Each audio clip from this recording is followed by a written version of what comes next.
Twilight Gets a Puppy. By TDR. Chapter 96. Winter Woof Up. Part 2. At a more reasonable time of morning, Twilight galloped towards the town hall with a still sleepy Spike clinging to her back and Ross loping along beside her. "How could you let me fall back asleep? We're going to be tardy," Twilight yelled. "Woof?" Ross questioned. "Yeah, seriously, the whole town knows how you are with crowds. I'm pretty sure none of them expect you to be here at all," Spike grumbled. "I'm getting better," Twilight fussed as she spotted the crowd ahead of them and slowed down a bit. "Yeah, but look at that crowd, it's huge, must be every pony in Ponyville. No one's seen you yet, you can easily slip away," Spike muttered. Twilight came to a stop, her ears flattening to her head before she gritted her teeth. "No, I'm going to do this and it will be the best thing ever." Spike blinked, then slapped his forehead with a claw. "Crap, I pushed her too far and into stubborn mode." Ross rolled his eyes and gave his little brother a shove, launching him off Twilight's back and into a snowdrift. "Woof. You can't blame me for trying to get her to go home," Spike protested. "Bork. Okay, you can blame me for trying to do that by making her freak out," Spike admitted, digging himself out of the snowbank before joining the other three walking towards the crowd. "Those must be the vests Rarity designed. Blue for the weather team, tan for the animal team and green for the plant team." Twilight smiled, ignoring her brother's bickering. "I'll take a blue vest, the color of my blanket which I hear calling my name." Spike yawned. Spike. Come to bed. It's too early." "Spike. There ya are." "Hey." Spike blinks before a heavily bundled Apple Bloom runs up and starts pushing him across the snow-covered ground away from the crowd. "Come on, Sweetie Belle has a plan how we can get our snow removal cutie marks." Apple Bloom cheered, pushing Spike along, the little dragon's feet gaining no traction on the snow. "Hey, wait, what?" Spike protested. Twilight and several other who had heard Apple Bloom's shout watched as the pair went down the street towards the hoofball field. "Mayor, did we reinsure the park?" a voice finally called up to the stage from the crowd. "I'm sure it will be fine," Mayor stated as a loud boom filled the air. Nearly as one, the crowd of ponies all pulled out and opened an umbrella, save Twilight, who ducked under Ross's coat. A moment later, at least 4 inches of snow was suddenly dumped over the area around Town Hall. "Oops," was heard off in the distance. Twilight slipped back out from under her brother's coat as the annoyed Moondog worked on getting all the snow off his head. "To answer your question, yes," the mayor stated, closing her umbrella. "Will some pony from the weather team go and check to see if they are all right and assess the damage, please? Now then, I would like to thank every pony for being here bright and early.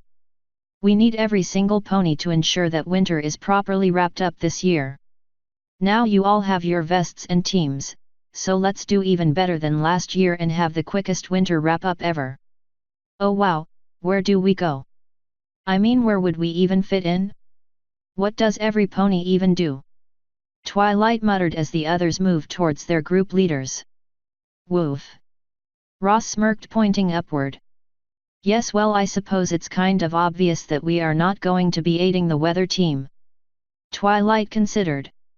"I'm not ready to try that flying spell out yet." Ross's ears perked up as the first notes of music fill the air. "Woof?"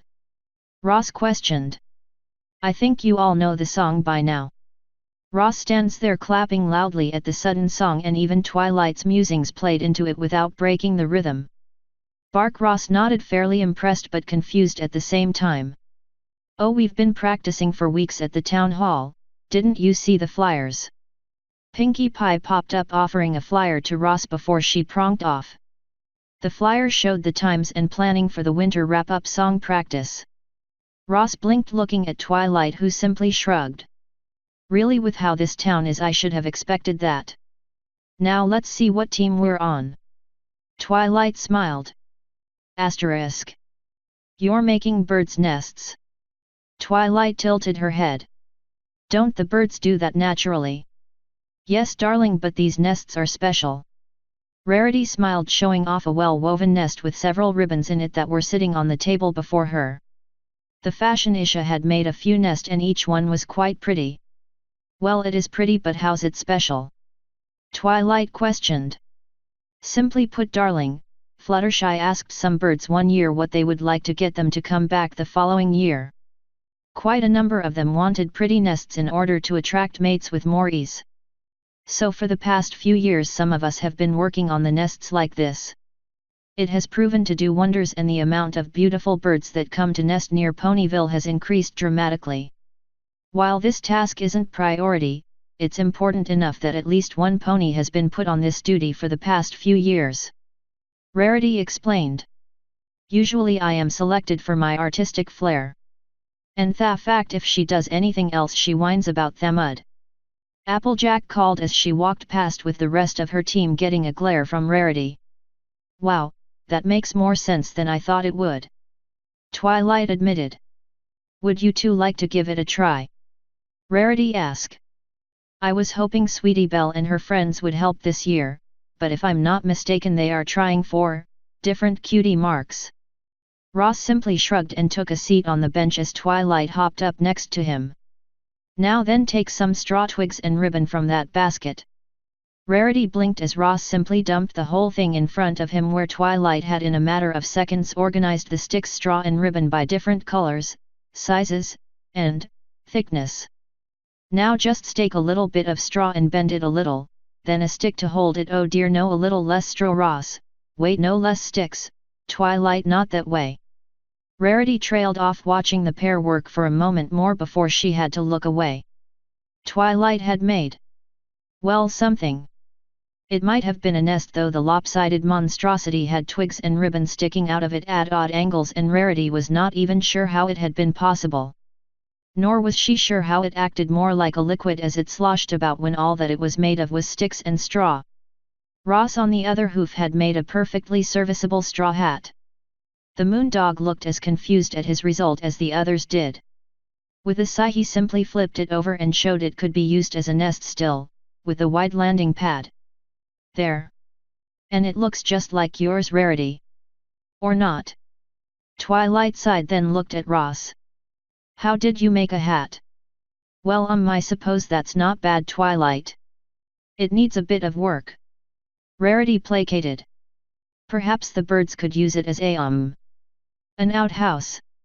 Yes, I mean no, I mean what? Rarity blinked as she noticed Twilight was glaring at her brother, who had an evil grin on his face. Right, clearly I am not cut out for this sort of thing. Twilight grumbled, grabbing the nest and flinging it off into the trees. I'll see what Pinky's doing. Let's go, you overgrown hairball. Ross waved goodbye to Rarity, leaving her standing there confused, still looking down at the hat, and then off into the woods where Twilight had flung the abomination. Did Ross just speak? Rarity stammered. Author's note. And here we go, a bit overdue for such a short chapter, but I had to prep for a con.